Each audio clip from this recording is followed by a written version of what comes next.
Storytime about how my blind date robbed my apartment. Disclaimer, this is not my storytime, it was sent to me on Instagram. Recently broke up with my ex who was really abusive. I was so depressed after the breakup. Even worse, my ex got back with his ex-girlfriend right after we broke up. And to top it all off, he started posting her right away and announced their engagement. I decided I wouldn't let the depression get to me. Signed up to some dating apps and started going on dates. My first date was okay. The guy was pretty shy and quiet, but he was trying to rush things, if you know what I mean, and I was not having that. My second date was okay. The only problem was that his breath smelled really bad and I just couldn't get past that. Then I went on to the third date. This one was different though. One of my coworkers mentioned a guy that she knew who was single. She showed him my Instagram and he fell in love, according to my coworker. The only problem was he didn't have any pictures on his Instagram, so I couldn't tell what he looked like. My friend described him though, and she made him sound really attractive. We meet up for a dinner date at a really nice restaurant. And yep, he was super attractive. He literally looked like a male model. I felt totally out of my league, but I thought, whatever, just go for it. We talked for 2 hours and had a great time. At the end of the date, he offered to drop me off back at my place so that I wouldn't have to take an Uber. I agreed, and when we got to my place, I invited him in. Biggest mistake of my life. Oh, I forgot to mention, I earn a pretty good living, so I have a nice apartment and nice things. When he came into my apartment, he kept talking about how pretty everything was. Kept saying things like, wow, that must have been really expensive. He even asked me how much I paid for my rug.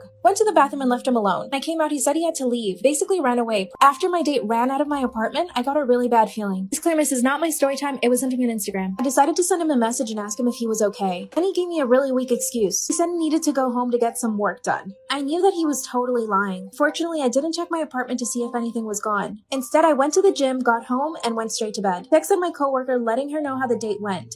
When I told her it was weird the way he ran away from my house, she told me that she had heard he kind of had some weird behavior in the past, and I asked her what kind of weird behavior. That's when she told me she knew his ex, and that she had accused him of being a con man. I had to laugh it off because I just couldn't believe that I knew someone who was like that. I went to sleep, and unfortunately, I sleep with earplugs, so I can't hear what's going on. I also use a sleep mask over my eyes, so I can't see if there's any light. By the way, I do live by myself. I wake up the next morning, open my bedroom door, only to see that my stuff is gone. My television was gone, my laptop, my vacuum, even my kitchen appliances like my blender and a toaster. I ran to my purse and my wallet was also gone. I had a beautiful Cartier watch on my dining table, that was gone too. And weirdly enough, so was my rug. I instantly knew that it had to be him. Ran over to the front door of my apartment, and I noticed that my backup keys were gone. I had them hanging on a hook by the door the night before, and I hadn't noticed that it was gone after he left. No wonder he ran out of my apartment. Called the police and they arrived within a few minutes. As soon as I realized I had been robbed, I called the cops, came over and checked everything. Told them the backup keys for my apartment were missing, and that I knew who had taken them. Gave them all the information that I knew about my blind date. That's when it dawned on me that I had the Ring doorbell. I got all the footage from my phone and I showed it to them. And there it was, plain as day. The same guy I had gone on a date with the night before was on my Ring doorbell stealing all of my stuff. He didn't even bother to change his clothes. The video shows him using my key that he stole from my apartment to open my door at 3 a.m. It only took him 15 minutes to steal everything he wanted. Scariest part though was that we saw him walk over to my bedroom door. It was like he was debating whether or not to open my door. And if you're wondering if anyone else saw him, no. My apartment is pretty secluded. My front door leads to the street, so he had easy access and a quick way to get out. I tell my coworker everything and she begins to cry and apologizes for having introduced me to him. She said that she had no idea. The cops even went and questioned her about it. They thought they might have both been in on it, but I never thought that. 4 days after the robbery, the cops come back to my house. That's when they told me he had a really shady history. He had been in jail several times for robbery and a bunch of other things. His ex even reached out to me. He told me he stole all of her things and her money, and that he had been stalking her for weeks. They finally arrested him but let him out on bail. It's crazy to me that this guy is still on the street, debating whether or not to move to a different apartment. I'm so scared of this guy. What do you guys think I should do? I'm so afraid. So a little background information. At the time, my boyfriend and I had been together for around 4 years. We had 2 kids together, and our relationship was pretty rocky. Within the first year of us dating, he would cheat on me all the time, and both times that I was pregnant, he would cheat on me also. Now, after I popped out the second kid, our relationship was going pretty well. And if you're wondering why I didn't leave him when he was cheating on me all the time, well, it was mainly because I grew up in a broken home. And remembering how hard it was on me whenever my parents broke up, I didn't want that for them. Well, over the past few months, my boyfriend had been traveling all over the country with his dad, going to meetings and stuff because he was getting ready to take over half the company. Well, fast forward, it's a Thursday, and my boyfriend has a meeting with some associates who flew in from out of state, and later that night we were supposed to get on a flight with our friends to go to the Bahamas. So like I said, my boyfriend had a meeting with some associates who flew in from out of town, and that night we were supposed to be on a plane to the Bahamas with our friends. So while he was getting ready for this meeting, I went and I dropped the kids off early, and he went to this meeting, and I drove our luggage over to our friend's house because they were just going to drive us to the airport. So my girlfriend and I are super pumped to go on this trip. So we decided to start drinking early, and we went somewhere to get drinks. She suggests this high-end place because the guy at the bar has a crush on her and always gives her free drinks. So we're sitting there having a really good time drinking at the bar. So while we're sitting there, we hear a bunch of clapping and cheering coming from outside. So us being drunk and nosy, we go out there to see what's going on. And what are the chances I walk out there and my boyfriend is down on one knee in front of another girl? And I'm not very confrontational whenever I drink, so I told my best friend to just take me back to her house. When we got back, it was around 6 p.m. and my boyfriend tells me that he's just going to meet us at the airport. Part 3 about how my boyfriend proposed to another girl right in front of me. I know this is late, but better late than never. So like I said, we left, I went back to her house, and my boyfriend has the audacity to text me, I'll just meet you guys at the airport. So my best friend's like, what do you want to do? Do you want to go beat him up? Of course I said no, so I told her and her boyfriend to just go to the airport while I figured out what I was going to do, and to not say a word. Which was hard for my best friend because she was confrontational as fuck. So I texted my boyfriend saying that I was sick and I just wasn't going to go to the Bahamas with them, when in reality I was packing up our whole house, leaving him with only his clothes and his shoes. So I put all the stuff in storage and I just decided to move back to my mom's house. And yes, this was in a span of a few days. So the whole time that he was gone, I was acting like everything was okay. On the last day of the trip, I sent him a text saying that I knew about everything. And I said I never wanted to hear from him again and I never wanted him to see the kids again. And he took that quite literally. I never got a text back. Well, 4 months after all this happened, I soon find out that he got a new house in North Carolina with his new wife and they have a daughter on the way. So I just had a meeting with my principal. Basically, last week I decided I was going to leave public school because I have really bad anxiety now and I can't eat anymore and I've been losing a lot of weight. So for my physical and mental health, me and my family decided it was best for me to leave public school. But apparently it was not as easy as we thought to leave public school and do online school. So Friday, me and my mom went into the principal's office and my mom was like, this is what's going to happen. My daughter's never stepping foot in this high school ever again. She's doing virtual and that's the end of the story. And the principal was like, okay, yeah, that's fine. We want what's best for your daughter. And if you think that's virtual school, then go ahead. So we're like, okay, cool. So my mom's like, okay, here's my daughter's birth certificate and all of her certification. Unenroll her in your high school right now. And they're like, haha, your daughter actually can't unenroll from our school. And my mom's like, why can't she unenroll? And they're like, she's not allowed to unenroll in our school until she's enrolled in a new school. Ah, well, that doesn't sound too bad, does it? Well, there's an issue. My online school doesn't accept enrollments until October 13th. It's October 4th. That's 10 days that I'm going to be missing school, missing assignments, all of that stuff. That's 10 days I'm technically still enrolled in my current high school. That's 10 days I'm not going to school because of my mental issues. So my mom's like, okay, then what do we do for those 10 days? And this is what the lady told us. She said, well, just have your daughter come to school for those 10 days. And my mom was like, she can't. She literally can't. There's girls threatening to fight her. She has really bad anxiety. Like, she can't go back. And this is what the lady told my mom. She said, oh, just have a friend walk with your daughter to class. That should fix everything. Boy, what? What is that going to solve? What is that going to solve? Oh, my friend's gonna walk with me to class, anxiety gone. And then this is what really was the kicker. She was like, just have your daughter stop posting on TikTok for 10 days as well. How is that going to help me? How is that going to cure my anxiety? What? This is my job. I can't just take 10 days off of work. So my mom was like livid. She was very, very mad. So today we went into the principal's office again and we got the really, really nice principal. I literally love him. And my mom basically told him the situation and me and him had like a deep talk about mental health. He gave me so much advice and he was like, just have your mom call you off for those 10 days. We won't send a truancy officer, nothing. Do your work online. If you have a test, you might have to come in for like one class, but that's it. And basically told me that if I want to come back my senior year, I can. But my mental health should be like my main concern. And if I think virtual school is better for me, then I should do that. And he was just so freaking nice. So I'm officially done with public school. Like today, I'm done. I'm out. I'm a little sad because I won't get a prom or a homecoming. But I think mental health takes number one. So if you're struggling at school, your mental health is deteriorating, talk to your parents about it because your mental health is number one priority. I'm literally never going to the OBGYN again. No, I'm not gonna do it. I'm not going back. So basically, I have like a really bad period. Like my period is so bad that I've been in the ER multiple times because of how bad my cramps are. And like the pain from the cramps is so bad that I've gone unconscious. Literally lost consciousness because of how bad the pain was. So, you know, they told me to get on birth control. But when I started to take birth control, it like messed with my mind bad. Like I felt like I wasn't real anymore. It made me dissociate. It was bad. I gained a lot of weight. It was just not a good time. So I stopped taking it and dealt with the pain. But obviously the pain got to another level to where I literally could not take it. And at this point, I'm like, okay, my period cramps should not be this bad. This is not normal at all. Like, I think I might have PCOS or like something else going on down there. But all I know is that my period cramps should not be this bad. It's not normal. So my mom sets me up an appointment at the OBGYN, hopefully to get like an ultrasound or just like test to see what's going on. So the day comes for my OBGYN appointment. And as we are driving there, I tell my mother, I'm like, Mom, I cannot get a pelvic exam. Like, I literally, I can't do it. Like, mentally, I cannot do it. I will throw up everywhere. Like, I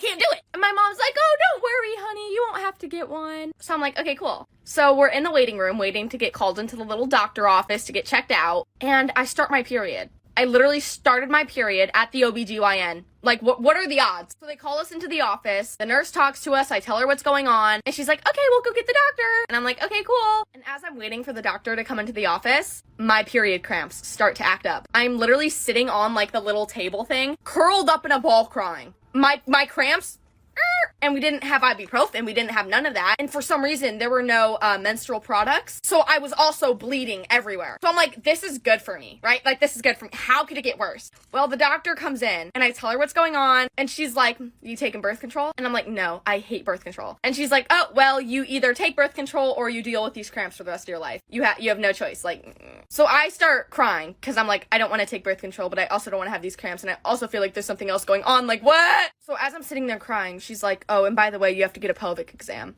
I literally bawled. Like, I've never cried so hard in my life. I look at my mom and I'm like, my mom's like, it'll be okay, sweetie. The doctor and my mom leave the room so that I could get ready for the exam. And my sister comes in and she's like, Kayla, it's okay, chill out. And I'm like, no, I can't do it. And apparently I'm crying so loud that the doctor can hear me. So she comes in and she's like, you don't have to do it if you don't want to. Like, I can't force you, but it is better for your health to get checked out. So I was like, okay, fine. Like, you can just do it. So she gave me a pelvic exam and I didn't talk for the rest of the day. Like, I was so mortified. I didn't talk to my mom. I didn't talk to my sister. I didn't talk to my dad. I didn't talk to my boyfriend. I sat in my room and I played Fortnite sitting like this.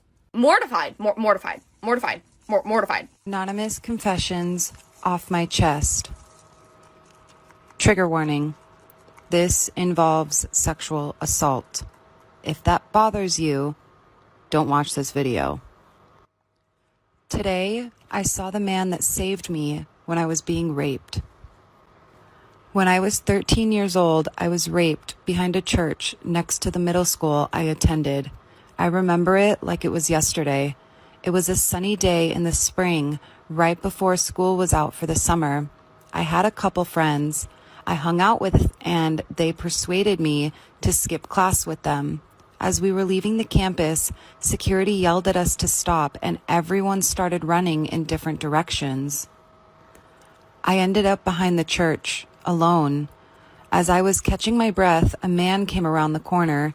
He was much, much bigger than I was at 13 years old. I was immediately scared and knew something bad was going to happen. He came up to me and said I was the snack he had been looking for.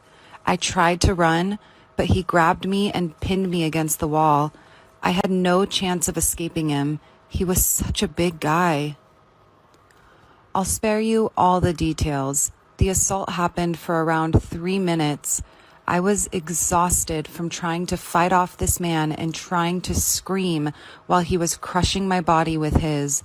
I don't remember if I passed out or if my brain had been trying to block out the trauma, but all I remember happening next is another man jumping on my attacker and just beating the shit out of him. I didn't see him coming. I was naked, crying, dirty. I didn't know what to do. The man who saved me ended up knocking out my attacker. He gave me a blanket and comforted me as best as he could until police arrived. The next couple years of my life were just a blur of depression. The man was arrested. My family moved us away from the area, and we never told anyone besides my immediate family. It has been 8 years since this happened. Today, I went to McDonald's near the neighborhood I grew up in and saw the man who saved me that day. I went through the drive-thru and he handed me my food. As soon as I looked into his eyes, I recognized him. but I couldn't tell where I knew him from.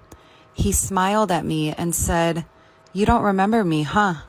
Am I the asshole for kicking my husband's sister out for leaving a fake pregnancy test in my bedroom? Sounds like a mess. So my 33 husband, Adam, 36, came back from his month-long trip days ago. And the month-long trip is actually going to be pretty important later, so stay tuned. My in-laws live in states away, and my sister-in-law, 20, was staying with me since she got kicked out of her dorm. Uh-oh. Adam and I got back from the airport at 7 p.m. and my family came to visit. Adam went inside the bedroom and started unpacking while I was in the kitchen with my mother. I suddenly heard Adam shouting my name. He told me to come upstairs ASAP. He sounded very angry. Oh, boy. I went to meet him in the bedroom and I saw him holding a positive pregnancy test in his hand. I was dumbfounded. He began questioning me, saying he found it in my sock drawer. He asked, "You gonna explain to me what the F this was doing there?" I was speechless from my shock as I understood what this might have looked like to him. And I said I had no idea. And just remember, like, he was gone for a month. So yeah, if there's a pregnancy test, it's probably not his baby. I would probably have the same reaction. I know. Highly suspect. Anyway, she said it wasn't mine and I had never seen it before. He kept telling me to explain how it got there if I never had seen it and it wasn't mine. My family heard the commotion and tried to intervene, but Adam locked the door. I freaked out because I literally had no idea what was going on. Adam said he just wanted me to be honest, which is just like such a hard position to be in. I feel for her. Like, she literally has no idea. She just walked into the situation and he's like, "What is this?" And she has no idea what it is. It's like, I truly don't know what's going on. I said he had the right to be mad, but I knew nothing about it and had no explanation. He said mad doesn't even begin to cover it, and then suddenly started putting everything back into his bag, saying he was going to stay with a friend till I call him up with an explanation. No. Yeah, oh, God. The classic, "I'm leaving." This is like on the verge of a breakup. He unlocked the door and found my family waiting. His sister showed up asking what was going on and started laughing, which really is not the proper response. That's like, I think, evil villain. Like, oh, yeah. It's like the relationship just dissolving. Yeah. So she's mwahahaing, and she asks, "So was it really positive or not?" I was stunned as she proceeded to say she planted the pregnancy test in the drawer as a prank. And she asked, "So was it really positive or not?" I was stunned as she proceeded to say she planted the pregnancy test in the drawer as a prank, and that everyone should calm down. No, not everyone should calm down. This is freaking crazy. That's insane. That is not cool. She was like, "Bruh, chill. Have you ever heard of a fake pregnancy test? They're pretty telling." Like, telling of what? And what kind of prank is this where people are like, "Oh, let's put pregnancy Is this tests a new in." TikTok trend or something? Like, what is going on? TikTok, please do not do this. Don't do this. You're ruining relationships here. I was livid. I screamed at her, asking how she thought this was funny and that it was okay to humiliate me in front of my family. She tried to justify it, saying it was her boyfriend's, who has antisocial personality disorder, and it was his idea to bring laughter to the atmosphere, which is just psychotic. He wasn't basically socially aware of how effed up this was. Yeah, he wasn't aware that this could cause trauma to the relationship. But she would have to know. The OP said, "I told her she was no longer welcome at my home after what she did." Of course. Adam took a seat to calm down, watching us argue as my mom got involved, asking me to take it easy. I insisted that my sister-in-law pack and leave right then. She started crying and apologizing, saying she had nowhere to go, begging Adam to do something, but he didn't, probably because he's pretty mad. I called her an Uber and had her leave. Mother-in-law heard and started calling me, shaming me for kicking her daughter out like that. I told her what her daughter did, and she still said my reaction was over the top, as her daughter is being naive and is a kid acting recklessly. She said we're her family and I should consider taking her back, but I said I won't. I do not think you are the asshole. User TA Silprank553. That sounds like the username of the person that pulled the prank. Kids, I have a lesson for you. If you ever think about hiding a fake pregnancy test in someone's drawer, just don't do that. Don't do it for the Vine, for the talk. Don't do it for the Vine. Don't do it for the talk. Don't do it for YouTube. Just don't do it. Just don't do it. Don't be an ass. That's the lesson. Don't be a butthole. If you enjoyed that and want to watch a full episode, subscribe on YouTube or wherever you get your podcasts. Link in bio. Okay. OP.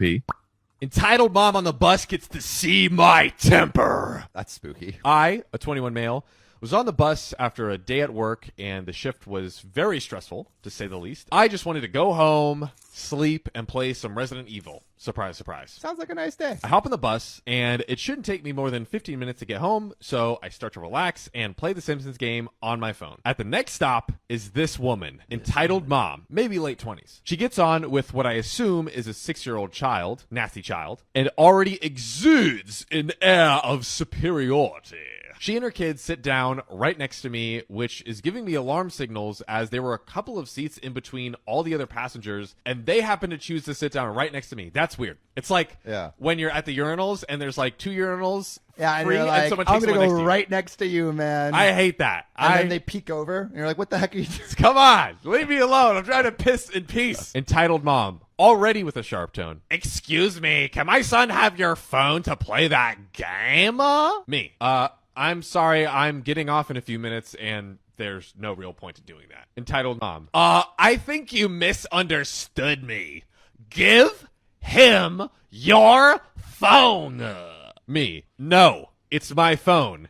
Give him yours if you want him to play something. A smart idea and good suggestion. I love also, like, you just trying to provide solutions there. Like, why don't you give him yours? You Seriously. have a phone, too. Note, I have a formidable temper, which is bristling from the day's events, and she wasn't helping. Poking the dragon. That's right. Whoa. Entitled mom, raising her voice. You'll do what I say. Nasty kid. Mom, it's okay. I don't want to play. Entitled mom, interrupting. You'll get it. Hand it over, you snobby punt. You don't want to see the crazy side of me. Dude, all right, but like the thing is, if she's saying she's about to be crazy, why would you give her your phone? That's even more reason. It's crazy like, person that's your phone. terrible incentive. Like, oh, let me give this maniac my phone real quick. Like, no, come on, lady. At this point, I snap. Excuse me, can my son have your phone to play that game? Me. I'm sorry, I'm getting off in a few minutes. Entitled mom. I think you misunderstood me. Give him your phone. At this point, I snap. Me. Right. You want to effing get away from me in the next 3 seconds? You want to see crazy? I'll give you effing crazy. John, you're embodying that crazy right now. I'm feeling it. I feel OP. She tries to interrupt. Me. Don't even try to interrupt me. Show some respect for others. If you want to act this entitled in public, stay home. Now move. Yeah, it's pretty. I like how hard he's owning her. Entitled mom. You don't scare me. Do it before I do something you'll regret. She quickly moves to the back with her kid as her kid says, sorry, mister. The poor kid. The poor kids with these always entitled parents, so man. apologetic. As I get off, she gives me the death stare. So I reach into my pocket and flip the bird, to which she screeches as the door shut. I regret nothing apart from the passenger's eardrums. Am I wrong for not wanting to name our first child Black? My partner and I are having our first child, and I stupidly made a deal with them where they got to name our child if it was a boy, and I got to name it if it was a girl. I know, I messed up. Well, we are having a boy, and the names my partner are coming up with are not for me. I have managed to convince them to forget the deal we made, so at least that element is gone. But this does still mean they seem to have a little more say than I do in the situation. Anyway, the name they are really eager to use is Black. We both want something a bit different without being too hippity-dippity, and this is the outcome. Their reasoning is something along the lines of, colors as names are already a thing. Violet, blue, and black is just a cool color. They just think it sounds really cool. However, I think it's a bit odd since we are both white. It just seems to me like, yeah, it's a color, but it's more than that. It's a race, and a race is a pretty sensitive topic. They think this is crazy logic. That has nothing to do with race, and making it about race is absurd. Just to clarify, we will not name our child anything we both don't agree on, but this convo has now become more about whether or not the name is just a color or something more charged, and neither of us can really see from the other's perspective. So, am I wrong here? Guys, I've got a little story time for you, and it's highly embarrassing for me. But I'm going to share it with you anyway. Am I? No, I am. Okay, so on Saturday, it was my birthday party, and I wore this lovely dress, okay? It had sequins, but it was mesh, okay, so you could not wear underwear. I didn't like the sound of that. It sounded a bit risque. So I bought a stick-on thong. Yes, there is such a thing, okay? I went to the toilet, and all I hear is, can we get the birthday girl out? Can we get the birthday girl out here? I'm thinking, oh no. Anyways, I stuck it back on. I walked outside. All the attention's gone on me. Happy birthday to you. Okay, everyone's looking at me. What do I feel? Obviously, it's fallen. between my legs like a ball sack. I literally couldn't even grab it. Like, everyone's looking at me, I can't put my hands between my legs.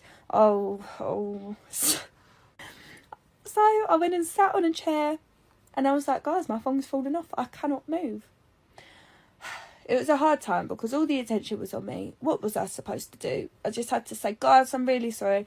My stick-on phone has fallen off, and I just had to go and throw it in the bin. I'm not going to lie to you, it weren't my finest hour, but I did get severely drunk after that in hopes I would have forgotten that had happened.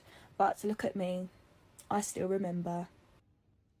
I took my kid to the happiest place on earth that I could afford, Walmart, the other day, right? And my kids don't give a fuck about me or my safety because they say dumb shit all the time like, ooh, Daddy's the hero, Daddy's brave, Daddy was in the army. You know what the army taught me? Just enough to get my ass beat, all right? If you've met me in public, you've come up to me and you've been like, oh, I seen you on TikTok, you're TikTok, whatever TikTok. I get shy and awkward, all right? Like, I don't like confrontation. I don't even beep my horn, all right? Because I'm scared the motherfucker gonna like turn around and bop, bop, bop. How much Tupac in you got? Because I'm not taking 4 to the stomach. I will die. I bruise like a banana. Easy as shit, okay? So we go into Walmart, and now I have this disease where I mind my own motherfucking business, okay? This lady was a wild Karen. She was losing her shit because, like, what she paid for or what she bought didn't match up what she thought it would be or some shit. I pull out my phone, start scrolling through TikTok. Free plug, you're welcome, TikTok. And my daughter just puts her phone in her pocket, looks up, and she goes, oh, Lord, Daddy, that lady's mad. That lady whipped around, and I'm like, motherfucker. Now I got 2 options here. I can pretend that kid's not mine until Maury tells me the results, or I can take this Titanic and ride this ship all the way to the bottom of the fucking ocean. And it's been an honor being your dad. Sir, let's take this shit down. I ride or die with my bad boys for life. And I was like, maybe you got it in the wrong spot. And she was like, I ain't got time to shit today. I think she meant she doesn't have time for this shit today. Take a laxative. I don't know what to tell you. Relax. We get back in the car. I'm like, what the fuck was that? Now I'm being a badass, all right? And she was like, what? That lady was yelling so loud, Jesus was going to make a noise complaint. She's starting to use references in her story. That's cute as shit. And I was like, now's not the time. I was like, when did she become so gospel? Like, what the fuck is wrong with her? I was like, you keep talking all this Jesus shit and you keep talking like that in public, we're both going to go fucking meet him. You understand that? I was like, no more talking in public. She goes, oh, what? I got to stay silent now? And hit me with one of them faces. They're trying to get me fucking killed, and I just don't understand it at all.